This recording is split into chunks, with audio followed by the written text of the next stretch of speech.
بسم اللہ الرحمن الرحیم۔ السلام علیکم۔ داستان ہے پیغمبر یونس علیہ السلام کی۔ بہت وقت پہلے ایک شہر تھا نائنوے۔ وہاں کے لوگ بت پرست تھے اور بے شرمی سے زندگی بسر کر رہے تھے۔ ان لوگوں کو صرف ایک سچے مالک کے بارے میں بتانے کے لیے اللہ نے پیغمبر یونس علیہ السلام کو نائنوے بھیجا۔ انہوں نے لوگوں سے کہا، تمہیں صرف اللہ پر یقین کرنا چاہیے اور اس کا حکم ماننا چاہیے، ورنہ تمہیں خطرناک سزا ملے گی۔ انہوں نے انہیں آگاہ کیا، لیکن شہر کے لوگ یہ نہیں چاہتے تھے کہ کوئی بھی ان کی عبادت کے طریقے میں دخل اندازی کرے۔ ایک بزرگ نے کہا، ہم اور ہمارے پرکھے اسی طرح سے عبادت کرتے آئے ہیں۔ دوسرے نے انہیں کہا، ہمیں کوئی نقصان نہیں ہوا۔ پیغمبر یونس علیہ السلام نے لوگوں کو اللہ سبحانہ و تعالیٰ کے بارے میں سمجھانے کی بہت کوشش کی، لیکن لوگ انہیں نظر انداز کرتے رہے۔ انہوں نے انہیں آگاہ کیا، اگر انہوں نے بے وقوفی جاری رکھی تو اللہ جلدی ہی انہیں سزا دے گا۔ اللہ سے ڈرنے کے بجائے انہوں نے پیغمبر سے کہا کہ وہ کسی دھمکی سے نہیں ڈرتے۔ ایک نے کہا، اپنے مالک سے ہمیں سزا دینے کے لیے کہو۔ پیغمبر اب مایوس ہو گئے تو یونس علیہ السلام نے کہا، تمہاری تکلیفیں تمہیں مبارک۔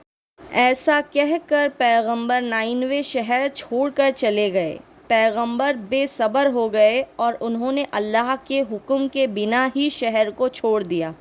وہ جانتے تھے کہ اللہ ان سے ناراض ہوں گے، لہٰذا انہوں نے کسی اور کے علاقے میں جانے کا فیصلہ کیا۔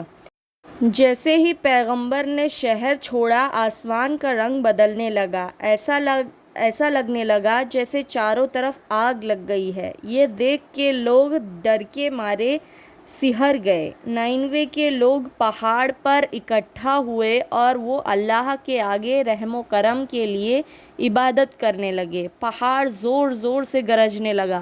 نائنوے کے لوگ اپنے کیے گناہوں کے لیے واقعی پچھتانے لگے۔ جب اللہ نے ان کی دعائیں سنی تو انہوں نے انہیں سزا نہ دینے کا فیصلہ کیا اور پھر ایک بار ان پر اپنی رحمت برسائی۔ جب لوگوں کو یہ احساس ہوا کہ وہ اب محفوظ ہیں، انہوں نے اللہ سے گزارش کی کہ اب یونس علیہ السلام واپس لوٹ آئیں اور ان کی رہنمائی کریں۔ اسی درمیان یوسف علیہ السلام کچھ اور مسافروں کے ساتھ ایک جہاز پر سفر کر رہے تھے۔ دریا میں پورا دن ٹھنڈی ہواؤں کے ساتھ سکون سے گزر گیا، لیکن جیسے ہی رات آئی، دریا اچانک بدل گیا۔ ایک بھیانک طوفان آیا اور ایسے لگا جیسے جہاز ٹکڑے ٹکڑے ہو جائے گا۔ جہاز کو اوپر نیچے کرتی لہریں پہاڑوں سے اونچی اٹھنے لگیں۔ جہاز میں سبھی لوگ تھر تھر کانپنے لگے۔ جہاز کے کپتان نے جہاز کے لوگوں سے جہاز کو ہلکا کرنے کو کہا۔ ان لوگوں نے جہاز کا سامان پانی میں پھینک دیا، پھر بھی ان کو بچانے کے لیے جہاز کو اور ہلکا کرنا ضروری تھا، لہٰذا انہوں نے فیصلہ کیا کہ ان لوگوں میں سے کسی ایک کو سمندر میں پھینکنا پڑے گا۔ اسی درمیان ایک بڑی ویل مچھلی جہاز کے پیچھے نظر آئی۔ اللہ سبحانہ و تعالیٰ نے اس ویل مچھلی کو حکم دیا، وہ پانی کے اوپر رہے اور اس نے حکم کی تعمیر کی۔ ویل جہاز کا پیچھا کرتی رہی جیسا کہ اسے حکم ملا تھا۔ جہاز کے پچھلے حصے میں کپتان نے ان سے کہا، ہم سارے لوگوں کے ناموں کی پرچیاں بنائیں گے، جس کا نام نکلے گا اسے سمندر میں پھینکنا ہوگا۔ یونس علیہ السلام نے بے دلی سے اس کام میں حصہ لیا اور ان کا نام بھی اسی پرچی میں لکھا گیا۔ جب ساری پرچیوں میں سے ایک نکالی گئی تو اس میں یونس علیہ السلام کا نام آیا۔ ایسے کر کے 3 بار پرچیاں اچھالی گئی اور تینوں بار میں یونس علیہ السلام کا نام آیا۔ یونس علیہ السلام کو یہ احساس ہوا کہ اس کے پیچھے اللہ کی ہی رضا ہے۔ وہ جان گئے کہ اللہ انہیں سزا دے رہا ہے کیونکہ انہوں نے اپنا کام اللہ کی اجازت لیے بغیر ادھورا چھوڑ دیا تھا۔ یہ فیصلہ لیا گیا کہ پیغمبر خود ہی پانی میں کودیں گے۔ ابلتے پانی کو دیکھ کر یونس علیہ السلام جہاز کی کاغار پر کھڑے ہو گئے۔ رات کا وقت تھا اور آسمان میں چاند بھی نہیں تھا۔ تارے کالی دھند کے پیچھے چھپ گئے تھے اور سمندر میں چھلانگ لگانے سے پہلے پیغمبر اللہ کا نام لیتے رہے۔ پھر انہوں نے سمندر میں چھلانگ لگا دی اور بڑی لہر کے پیچھے غائب ہو گئے۔ ویل مچھلی جو کہ جہاز کا پیچھا کر رہی تھی، اس نے پیغمبر کو لہروں پر تیرتے ہوئے دیکھا اور بنا کوئی وقت گوائے ایک ہی بار میں انہیں نگل لیا۔ ویل نے اپنے دانت بند کر لیے، ایسا لگا مانو جیسے قید خانے میں تالا لگایا جا رہا ہو، اور پھر اس نے سمندر کی تہہ کی طرف مڑ گئی۔ پہلے پہل پیغمبر کو احساس ہوا کہ ان کی موت ہو گئی ہے، لیکن بعد میں سمجھ آیا کہ وہ زندہ ہیں کیونکہ وہ ہل سکتے تھے۔ انہیں احساس ہو گیا کہ وہ زندہ ہیں اور قید میں ہیں۔ اکیلے میں انہوں نے یہ سوچنا شروع کیا کہ شہر میں کیا ہوا تھا۔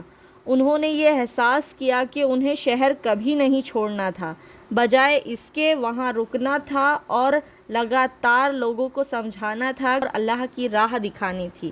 مایوسی میں پیغمبر نے پورے دل سے اللہ کو یاد کرنا شروع کیا اور کہا، یا اللہ، تمہارے سوا کوئی اور مالک نہیں ہے، میں صرف تمہاری عبادت اور عزت کرتا ہوں۔ میں نے غلط کیا، لیکن اگر آپ میری مدد نہیں کریں گے تو میں ہمیشہ کے لیے کھو جاؤں گا۔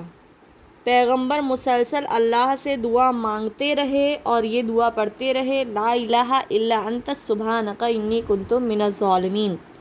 مسلسل پڑھتے رہے۔ سمندر میں رہنے والی مچھلیوں اور باقی سبھی نے پیغمبر کی عبادت کی آواز سنی جو کہ ویل کے پیٹ میں سے آ رہی تھی۔ یہ سبھی ویل کے ارد گرد اکٹھا ہو گئے اور اپنی اپنی زبان میں اللہ سے دعائیں کرنے لگے۔